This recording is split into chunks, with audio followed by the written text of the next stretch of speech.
Tell me, if you need to do polynomial operations, you need to know what a polynomial is. What's a polynomial? Does anybody know? Multiple pieces. That's exactly right. It does. It has multiple pieces. We've done quadratics. Quadratics have at most 3 terms, right? Ax squared plus bx plus c. Polynomials are 1 or more terms. Okay, so quadratic is a polynomial, but a polynomial is not necessarily a quadratic. You know, the square and rectangle thing. Okay, so polynomials can have multiple pieces. The only requirement is that all of the exponents on the variable have to be positive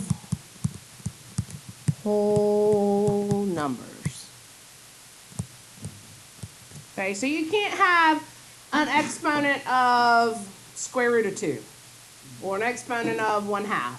Okay, the exponents have to be positive whole numbers, and as long as that's true, it's a polynomial, okay? And we'll talk more about that. We're skipping 2, we're going to come back to 2, because it lends itself to really well to mush together with 2, So what we'll do is we'll work through all of chapter 2, and then we'll come back to 2 and 2, and put those together. Those are the graphing sections, and we'll rely heavily on our calculators for those sections. So that's how long you have till you need your calculator. This is 2, 3. So 2, 3, 2, 4, 2, 5, 2, 6, 2, 7, and then we hit 2, 8. All right, so I said polynomial operations. So that means we are going to be doing things with these polynomials. Things like addition. We're going to do addition, subtraction, multiplication. Today, division is a whole other ballgame that we will talk about over the course of 2 or 3 days. Yeah, it's pretty...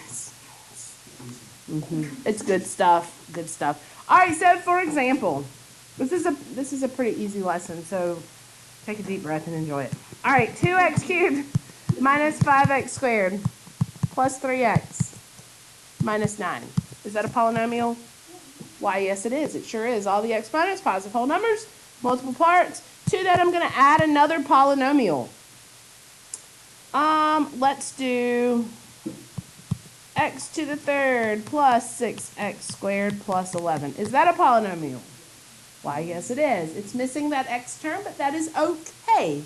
Remember, we were missing some terms in quadratics. We just held the place with a 0.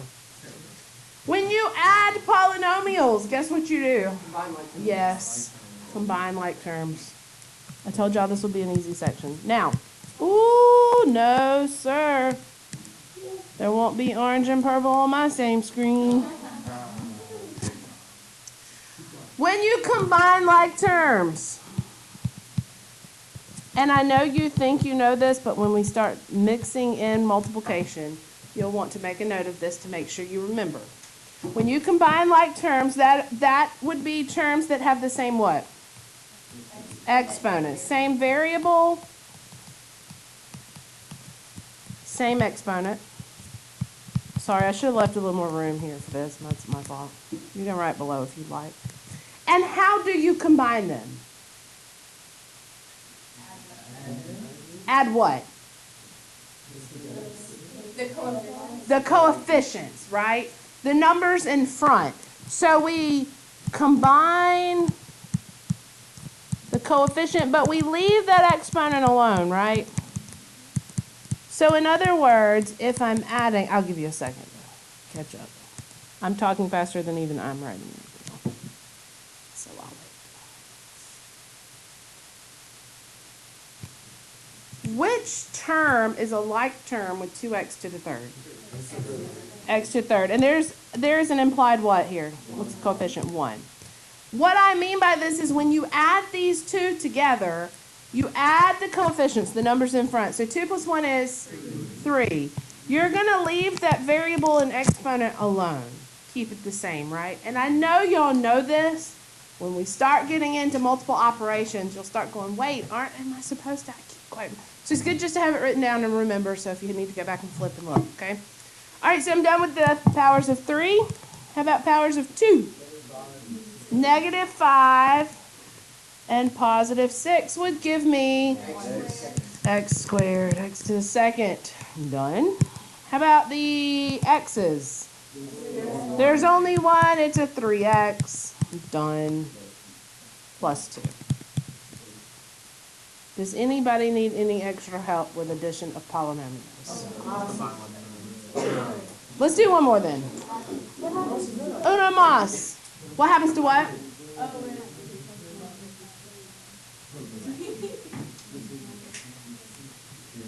It's after chapter 1. The only thing is we keep pulling from chapter 1. Like we'll start factoring again and we'll start doing zeros again. But yeah, after chapter 1, everything's kind of like, whew, that's it. Wait, is that it?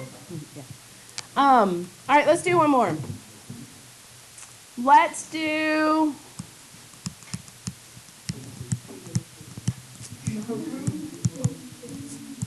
What are y'all talking about? Oh my gosh, why am I mixing X's and Y's? I'm an idiot. I'm sorry.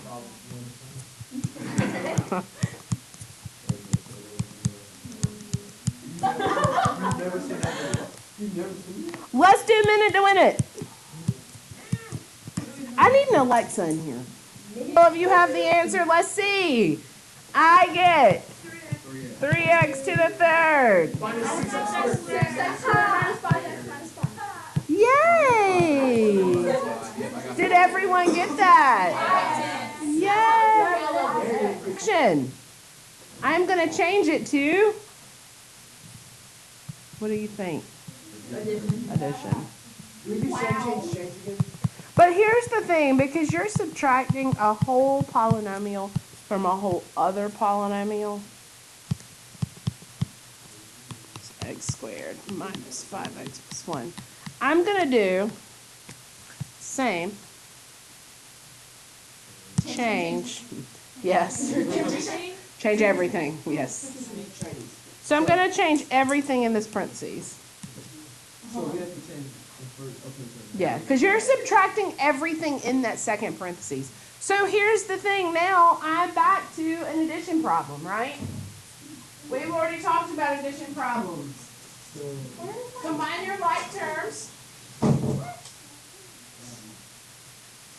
3x cubed and negative 5x cubed will give you... Wait, is that... Oh, Stacy, I said the answer. 3x cubed and negative ax cubed give you negative 5x cubed. Yes. No. That was a 1. I made it a negative 1. 2x squared and x squared give me positive 3x squared. Negative x and 5x give me 4x. And then 7 and negative 1 would give me easy peasy. Yay! Let's multiply. I actually multiplied. Let me go back and review you. Okay. If I have something like 2x squared times 5x cubed minus 6x. Okay. And I want to multiply that. What do I have to do? It starts with a D. Distribute, right? Now, when you distribute, and I multiply here, 10x to the 6th. So here I have to multiply the coefficients and add the exponents. Okay, that's the difference in the multiplying. And multiplying is just going to be big distributing problems, okay? Here, this is easy because it's just a monomial outside. It's just one term outside. So 10x to the 5th and then minus 12x to the 3rd. Right? There's an implied 1 here. Okay. And so that's easy because it's just 1. But what if, remember we're talking about polynomials, multiplication of polynomials, which poly means many, right? Multiple. So what if I had, let's say I have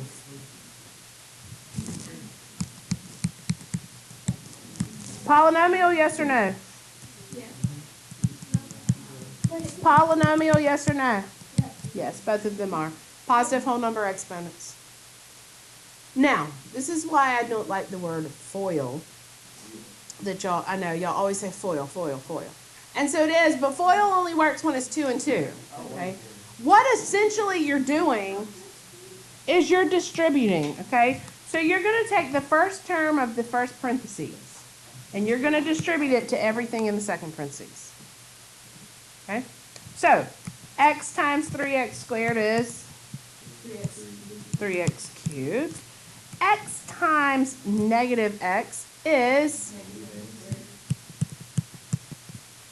x times negative 5 is, and I'm done with the first term. Now I move on to the second term.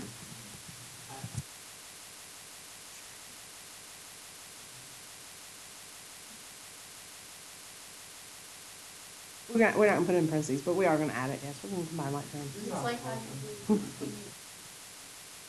Yeah. Except for Bella. 6x squared. I have Bella. Minus 2x minus 10. And so at this point, we just combine like terms. But what's wrong?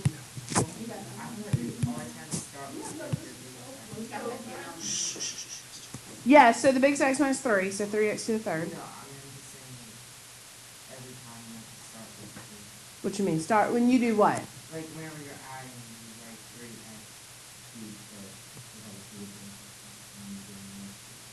cubed. Well, and so when we're multiplying, they'll get mixed up. But when we simplify, we'll go from biggest to smallest.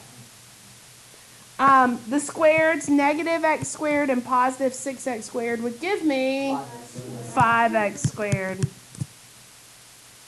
And then negative 5x and negative 2x is negative 7x, and then I got the minus 10 on the end. Okay? Whew. 2 to 3. Huh? Like, I can see how you do it. No, this is not hard. Now, what if?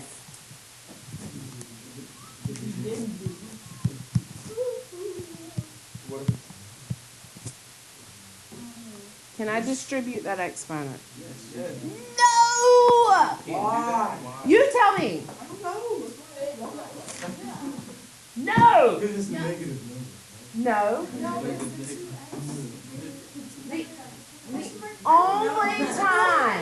The only time you can distribute an exponent inside parentheses is if you are multiplying, so the 2 times x, or dividing. If you are adding or subtracting, then guess what?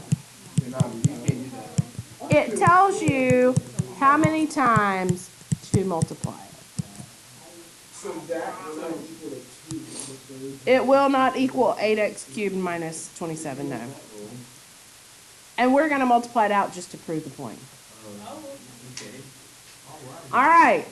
Now, when you multiply more than 2 things together, this is very important. Do not take this 2x and just start popping it to everybody. Okay? You can only do 2 at a time. So we're going to work with the first 2.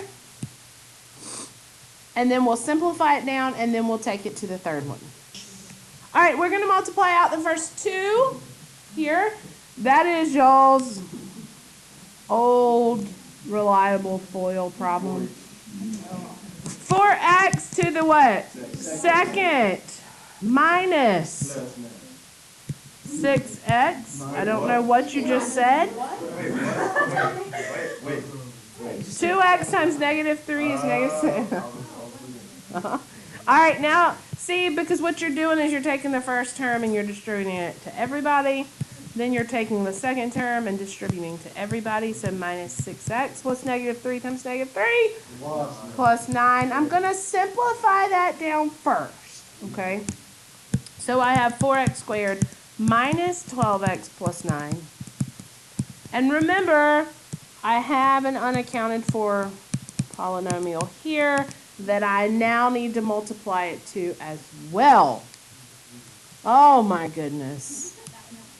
So much. You could, yeah, you can, because multiplication is not communist, but Commutative, so I can do it. It's distributed So if you want to move this, to the front, you certainly may. I'm going to keep it as is just to show you can do it anyway. 4x squared times 2x is 8x squared. cubed. Oh, yeah.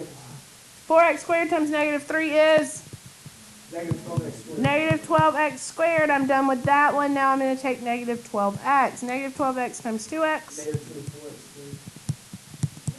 And then negative 12x times negative 3. You got it, Will. Now do 9. 9 times 2x. 18. And 9 times negative. All right, gather up your like terms. 8x cubed.